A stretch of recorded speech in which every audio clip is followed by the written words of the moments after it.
Le bar des supporters sur Maritima, bonsoir à toutes et à tous, très heureux de vous retrouver, histoire de revenir sur ce qui s'est passé vendredi soir, 7e journée de Ligue 1, avec la réception du SCO d'Angers, ce match nul, un but partout, l'équipe du BDS, fidèle au poste pour parler de tout ça. Bonsoir Karim Attab. Bonsoir les amis. Bonsoir Jacques Bail. Bonsoir mes amis. Est-ce qu'il faut considérer ce match nul comme une grosse déception quand même ? Énorme. Encore plus le lundi quand tu en reparles. Pour ma part, j'ai revu les 95 minutes et franchement, il y a plein de choses qui sautent aux yeux. Il y a une incapacité à porter le danger chez l'adversaire qui est assez inquiétante sur ce match-là. Ça ne veut pas dire qu'on va retrouver ce phénomène tout le temps, mais à 11 contre 11, c'était pas exceptionnel. À 10 contre 10... ça a été quand même assez partagé parce que Angers, tout bon dernier qui sont, ont eu quand même quelques possibilités en deuxième mi-temps de nous faire très très mal et ouais, il y a quelques. Alors bien sûr, il y a des joueurs qui manquent, pas tout le monde a encore réussi à s'approprier tous les préceptes de la méthode de Zerbi, mais il y a des choses qui restent encore à travailler et c'est vrai que, comme le dit Roberto De Zerbi très régulièrement, on est encore en phase de construction. Donc c'est vrai que ça calme un peu, honnêtement. Ça calme un peu. C'est pas pour envoyer un tacle maîtrisé à Jaco. Voilà, l'enflammade, je pense que ça suffit un peu. Ça veut pas dire que l'OM ne va pas faire une belle saison. Ça veut juste dire que, à un moment donné, il faut prendre conscience un petit peu des qualités et des défauts que l'on a pour l'instant. Et pour l'instant, eh bien, sur les deux derniers matchs, ça s'équilibre un petit peu. On est quand même plus dans le défaut que dans la qualité. Donc, il va falloir s'améliorer et travailler. Jaco, qu'est-ce qui t'a le plus déçu, toi, de ce que tu as vu vendredi soir ? La lenteur. Je croyais le buffet. La lenteur des passes, la lenteur des prises de décision. Sincèrement, moi je m'étais enflammé sur les premiers matchs, je pense à juste titre, parce que je voyais un Greenwood performant, je voyais un Højbjerg performant, je voyais des joueurs comme Aminarit, ça joue au football, Luis Enrique, n'en parlons pas, qui était métamorphosé, une belle défense centrale. Là, je vois plus beaucoup de joueurs. Quand tu vois le match de Højbjerg, c'est quand même compliqué. Greenwood, c'est un fantôme. Et on va donner des explications. Ces joueurs-là, ils sont maîtrisés. Il y a toujours 2 ou 3 joueurs devant eux. Donc je pense que le jeu a été lu et archi lu, et il va falloir vite comprendre que cette méthode, elle a ses limites. Et quand tu joues comme ça dans l'axe, avec aussi peu de rapidité, quand tu es l'adversaire, tu attends tranquillement qu'ils aient décidé de faire une passe un petit peu plus loin et tu les bloques.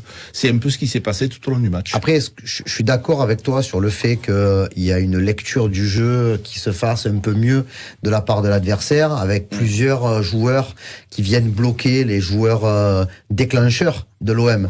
Mais ça veut dire que les autres joueurs ont peut-être plus de possibilités de se montrer, de se démarquer. On devrait peut-être moins attendre d'exploits individuels d'un Mason Greenwood, même si pour moi c'est la première fois véritable, parce que contre Strasbourg, il est mal payé. Il doit marquer par rapport aux occasions qu'il se crée tout seul. Il doit marquer. Là, contre Angers, on a vraiment vu une limite parce que il a été mal servi. Et quand il a été mieux servi, il a voulu trop en faire. Donc ça, c'est aussi c'est humain, c'est pas.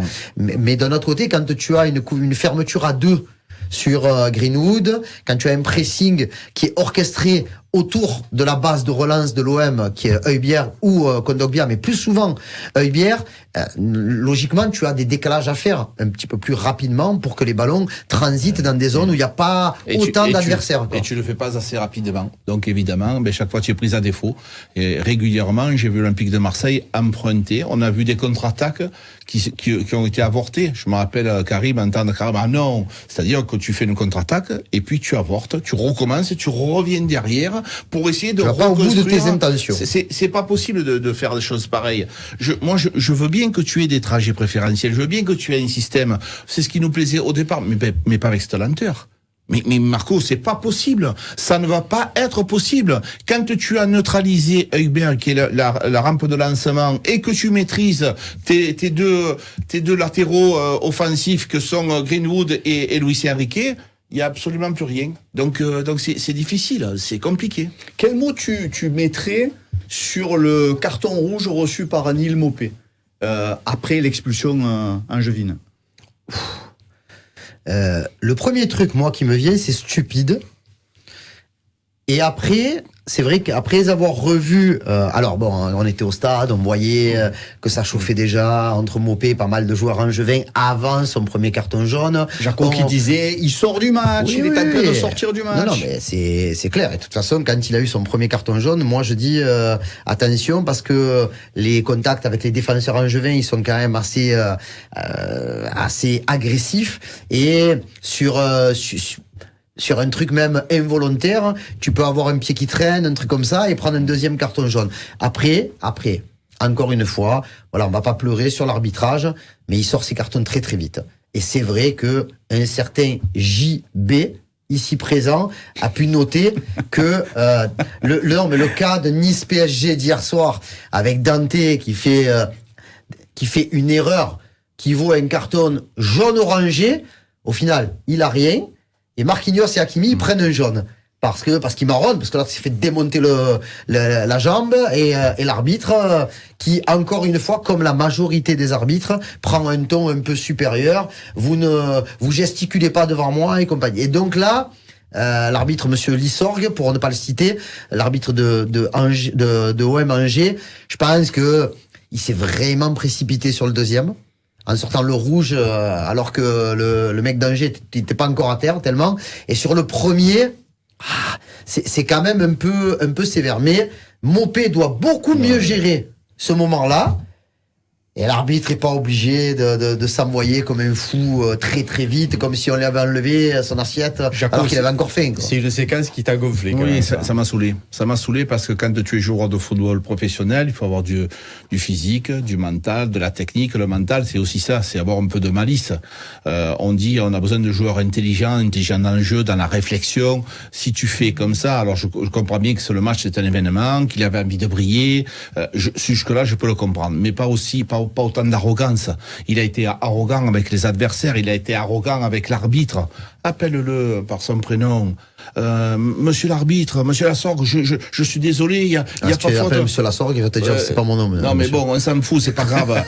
Dans tous les cas de figure, il faut être un petit peu malin. Il faut essayer de temps en temps d'avoir cette malice nécessaire. Lui, il est pas malin. Et les gars, moi, je vous dis sincèrement, s'il continue comme ça, je serais pas étonné qu'il ait des jaunes, des rouges, deux jaunes et un rouge, ou 3 jaunes qui le suspendra. Donc, à un moment donné, il faut aussi savoir et réfléchir. Ce qui est dommage, c'est qu'il avait une réelle chance. Parce que c'est vrai que là, quand il avait été titularisé contre Nice, il avait été titularisé aussi parce qu'Eli Wahi ressentait une gêne musculaire toute la semaine. Là, ça n'a pas été le cas. Là, c'était un véritable choix de la part de Roberto De Zerbi. Et ce sont de vrais choix. Quand tu n'as qu'un match par semaine, c'est pas comme, on va pas dire, oui, Eli Wahi est fatigué, ou, non, là, tu prends le choix de donner une chance à Neil Maupay parce que ces 2 dernières entrées en jeu, elles avaient été quand même assez intéressantes, que quand il a été titulaire au Vélodrome, il a marqué pour son premier match. Et là, il n'a strictement rien pu montrer. Parce que, comme pour Wahi, chaque fois, les chiens de garde qu'il avait derrière lui mettaient des coups, ça c'est la vérité. Sauf que, contrairement à Wahi, lui, il répond. Et le truc, c'est que trop répondre, comme dit Jaco, ça ne t'aide pas à rester dans ton match, et ça ne... Je sais pas, cette surmotivation par rapport à l'agressivité, je pense pas qu'elle soit toujours positive dans tes enchaînements techniques, dans tes appels de balles, alors que là, on avait une possibilité de jouer en supériorité numérique. Franchement, pour moi, c'était juste une question de minutes. Hein. C'est-à-dire, même si peut-être que tu aurais marqué en fin de première mi-temps, mais si tu gardes cette supériorité numérique, je pense que jamais tu termines à un but partout. Donc, c'est un peu le tournant du match. Tu parlais de méthode de Zerbi tout à l'heure, et moi j'ai senti ton compère d'en face. Il le dit depuis tout à l'heure. Il le dit. Hein. Un Jaco très agacé, voire très impatient par rapport à la méthode de Zerbi. Karim disait tout à l'heure que le coach olympien parle de construction, et toi, la construction, voilà, tu la veux beaucoup plus rapide que ce qu'elle est. Oui, ce qui me gêne, c'est que on était meilleur au début. du championnat. Alors, j'ai du mal à comprendre. Oui, on va me dire, ouais, mais au début, il y avait Quentin Merlin qui occupait le couloir. Ce qui n'est pas neutre. Ce qui n'est pas neutre. Non, mais moi, je n'accepte pas que l'on puisse se dire que c'est un latéral gauche qui te change le cours du match. C'est pas possible. Cette lenteur qui a été mise en place, elle me dérange. Cette façon de ne plus laisser la possibilité aux joueurs d'avoir un peu de l'instinct, c'est-à-dire de temps en temps, il faut essayer de dribbler. C'est toujours, alors par sa personnalité, et encore une fois, c'est un professionnel hors pair, Roberto De Zerbi. Personne n'en doutera là-dessus, moi le premier. Mais par contre, cette méthode, elle a quand même ses limites. Dans cette vitesse de réalisation, ça sera pas possible. Sincèrement, ça ne sera pas possible. Quand on voit le public marseillais à la mi-temps, quand tu vois les supporters, il y a 50 000 personnes qui ont sifflé, qui ont hué. Quand tu vois la fin du match, dans les 10 dernières minutes où tu dois encore pousser, à ce moment-là, les méthodes du coach, c'est fini, tu t'en fous, va devant, lance les grands ballons, va à la tête, va au corner, essaye de ne plus penser à ce qui te dit le coach. Là, tu recommences encore à partir derrière. On perd trop de temps, les gars. Alors, c'est la même équipe, c'est le même coach. Du coup, quelle est la bonne grille de lecture? Est-ce que c'est la grille de lecture du début de championnat où tu fais 4 victoires et un nul en 5 matchs, ou est-ce que c'est celle où tu prends un point sur les 2 dernières rencontres? Ça sera... Je suis désolé, ça sera comme ça jusqu'à la fin de la saison. Il y aura des moments où on arrivera, grâce à cette manière de jouer, encore une fois, je le répète, je pense pas que le groupe ait encore assimilé tous les principes. Vraiment. Pour pouvoir aussi aller plus vite, pour pouvoir proposer d'autres, parce que si t'as des joueurs qui sont démarqués, ils seront servis. J'en veux pour preuve le décalage qui a été fait par Garcia, bien servi par Heubière entre les lignes sur le but de Murillo qui est annulé par rapport au fait que le ballon rebondit sur sa main. Voilà, Heubière, il sait le faire. Il a montré. Il peut jouer entre les lignes et du coup faire sauter 2 joueurs d'un coup. Donc voilà, je suis désolé, il a toujours joué comme ça, il ne dérogera pas. Il dérogera pas. On peut dire tout ce qu'on veut. Après, on a le droit de chacun dire. Mais quand ça fonctionne, c'est magnifique. Après, à lui, aux joueurs surtout, à s'adapter. Par contre, je te le dis, ils ne feront pas ce que tu dis. Ce que tu dis, c'est-à-dire quand il reste 10 minutes et qu'il y a un partout, balancer les ballons en l'air, c'est proscrit. Déjà parce que t'avais que des petits devant. Voilà, parce qu'il y a pas, tu avais Eli Wahi, Jonathan Rowe, c'est pas eux qui vont aller récupérer les ballons de la tête. Il ne le faisait pas en Angleterre, alors qu'il avait des joueurs, certains joueurs de grande taille. Il ne le faisait pas au Shakhtar Donetsk. Il ne le faisait pas à Sassuolo. Il est dans une construction. Et les mots de Kondogbia en zone mixte qui ne plaisent pas à tout le monde, lui il dit, pour ma part, le groupe et moi, on parle plus de contenu. Alors il dit, oui, on est d'accord avec vous, on ne s'est pas créé assez d'occasions. C'est sur ce match-là, on s'est vraiment pas créé assez d'occasions. Mais voilà, on met en place un jeu, une volonté de faire ressortir l'adversaire et ensuite d'essayer de le prendre en défaut. Et là, ça n'a vraiment pas marché contre Strasbourg aussi pour d'autres raisons. Pas les mêmes, je trouve, pas les mêmes. Mais dans tous les cas de figure, si tu continues comme ça, les adversaires maintenant en 2024, les analystes vidéo, ils sont performants. Et, moi, je dis pas qu'il a raison. Je dis juste que c'est sa manière de gérer. À un moment donné, quand Karim, je dis partir de l'avant, c'est obligatoire, même les 6 mètres. Les 6 mètres, construire quand il te reste 7-8 minutes et que tu es à 1 contre Angers, à un moment donné, tu dois te dire, les gars, il va falloir pousser. Et pour pousser, il faut arrêter. Mais combien de fois on a entendu le stade hurler? Parce que, oui, c'est sa méthode de travail. Jusque-là, moi, je veux bien le comprendre. Et encore une fois, il a raison à 100%. Il n'y a pas de problème. Il a sa trajectoire. Mais de temps en temps, tu dois aussi la possibilité, quand le temps presse, quand tu dois marquer des buts, te dire, bon, allez, les gars, maintenant, c'est bon, on va vite, rapidement de l'avant. Au lieu de faire 4 passes dans l'horizontalité, essaye de trouver vite dans la verticalité. Surtout qu'on avait un joueur comme Jonathan Rowe, qui, lui, était capable, avec sa vitesse, de pouvoir perforer cette défense en jeu vide. Donc moi, franchement, j'ai été gêné et quelquefois, sincèrement, agacé. Très peu de Marseillais, du coup, ont surnagé au naufrage. On a parlé de Greenwood, on a parlé de Carboni. On a parlé de Heubière, ça a été... On va pas parler de Carboni encore, hein. C'est toi qui l'a rêvé, hein. Mais parce que Carboni on a tellement... parlé de Carboni hors antenne avec Jaco avant de démarrer l'émission. D'accord, parce qu'il y avait tellement peu de choses à dire, tellement on l'a peu vu pour sa première titularisation. Dépositaire du jeu à la place d'Aminarit. Ouais, mais c'est pas vraiment le même poste en vrai. Il l'adapte et en plus ensuite il a joué avant-centre pendant un quart d'heure à la sortie de Mopé, mais il n'est pas encore là. Il n'est pas encore là, franchement. Hein. Même ce qu'il nous a montré, tu vois, il y a un monde entre ce que nous montre Jonathan Rowe quand il rentre en cours de jeu, même quand Mopé rentre en cours de jeu, et dans ce que nous montre Carboni. Et c'est vrai que je pensais pas... J'ai posé la question à De Zerbi la veille du match, l'avant-veille, quand il y a eu la conf. Non, c'était la veille, c'est ça. Et je lui dis Carboni, je pense qu'à un moment donné, vous devez être autant frustré que nous, parce que j'ai pas la prétention de dire que je connais très bien Carboni, mais je l'ai vu jouer au moins une quinzaine de matchs avant qu'il vienne à l'OM. Et c'est pas le joueur qu'on a là. Mais parce que ce joueur-là, il a besoin d'être à 100, 120% sur un plan physique, pour que techniquement, il soit bon et que surtout, il arrive à faire des différences. Il adore jouer des 1 contre 1. En quelle année tu le vois faire un 1 contre 1 ? Même si les défenses adverses sont regroupées, je pense que ça doit lui plaire. Et là, donc, quand tu regardes même Balerdi fait pas un bon match. Pour la bonne et simple raison qu'il est... je sais pas, on dirait qu'il a bu 18 cafés avant de rentrer dans le match. Donc contre Lyon, on avait dit c'est parce qu'il relevait de blessures, parce que c'est le match contre Lyon et tout. Mais là, à un moment donné, je pense que les arbitres ils vont le reprendre dans leur collimateur parce qu'il parle beaucoup en tant que capitaine. Et c'est vrai qu'il s'énerve beaucoup. Quand tu regardes, franchement, il n'y a pas énormément de satisfaction dans le match. Oui, l'entrée de Rowe, elle est intéressante quand il joue dans l'axe, quand il joue sur le côté, il est un petit peu plus cadenassé. Je dirais, oui, parce qu'on ne l'attendait pas là. Ulysse Garcia fait un match très très correct. En plus, il est mal payé parce que son centre pour la tête de Murillo, il est fantastique et malheureusement le but est annulé. Mais bon, sur l'As Kondogbia, pas été, Cornelius pareil, Murillo.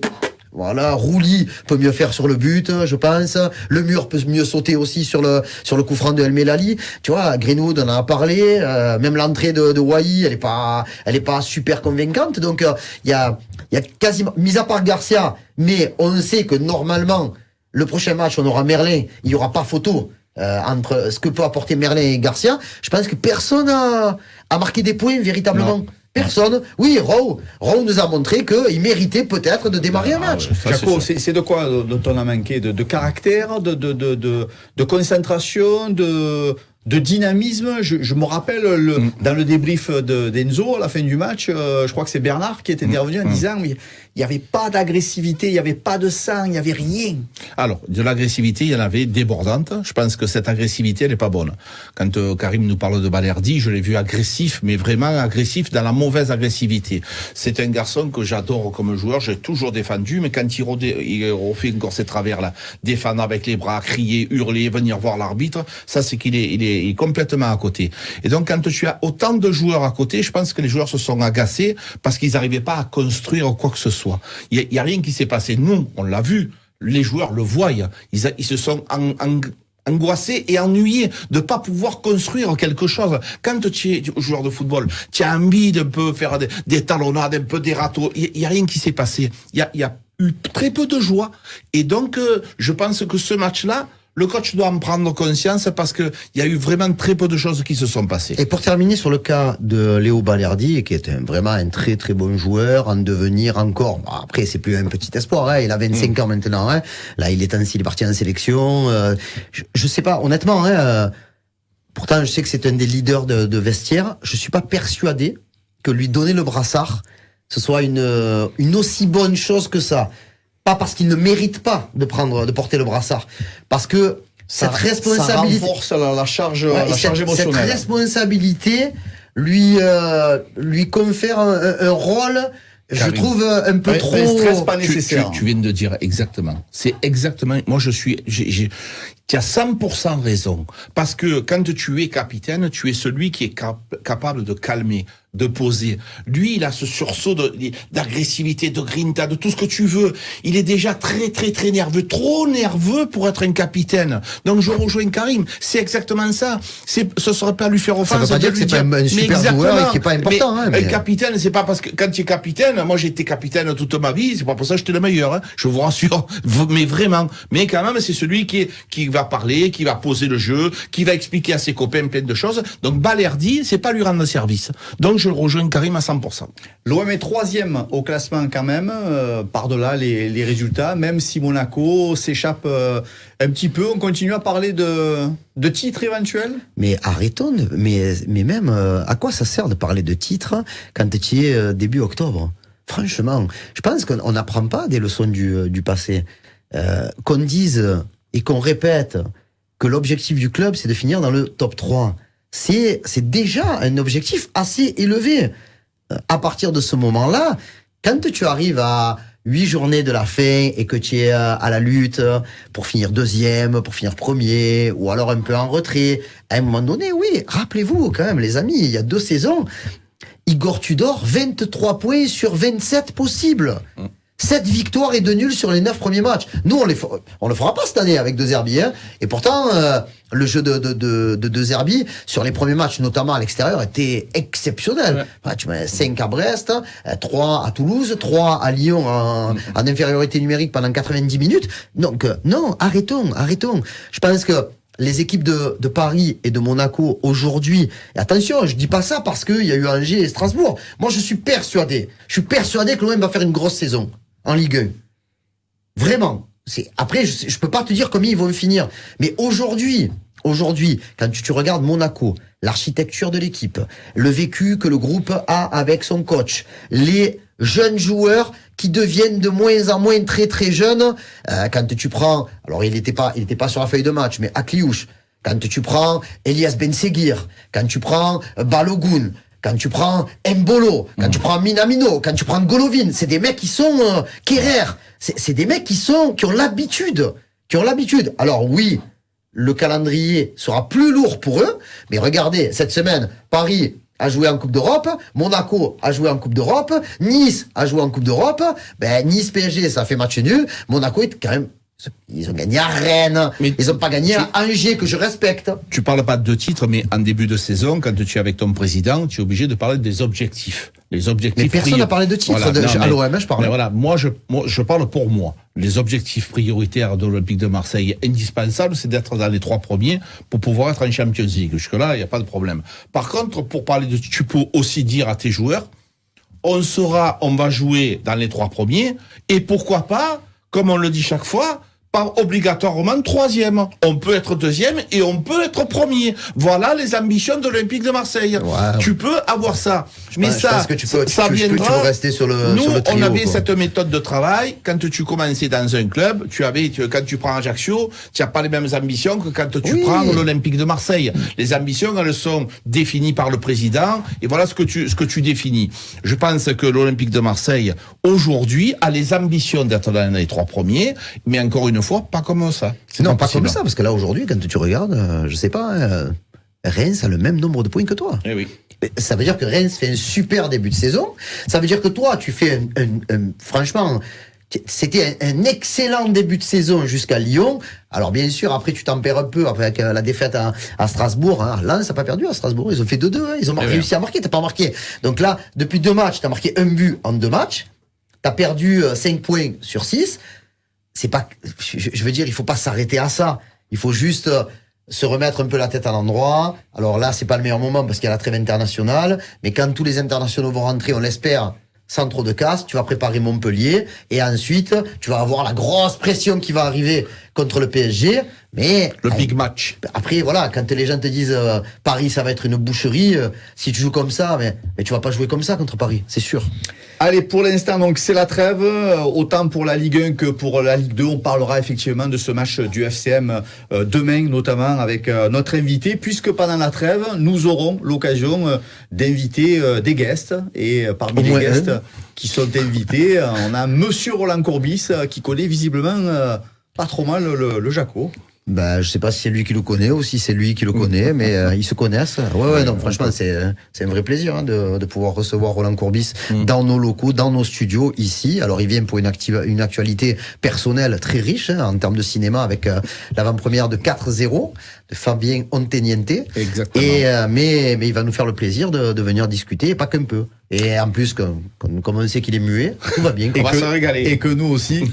Roland Courbis, le compère de Jacques Bail sur les bancs de touche de la Ligue 1 et sur le continent africain, sera en direct avec nous demain à 18h dans le BDS. Merci mon Jaco. Merci les amis. Merci Karim. Merci. Belle fin d'après-midi sur Maritima. Merci pour votre fidélité. À demain, 18h.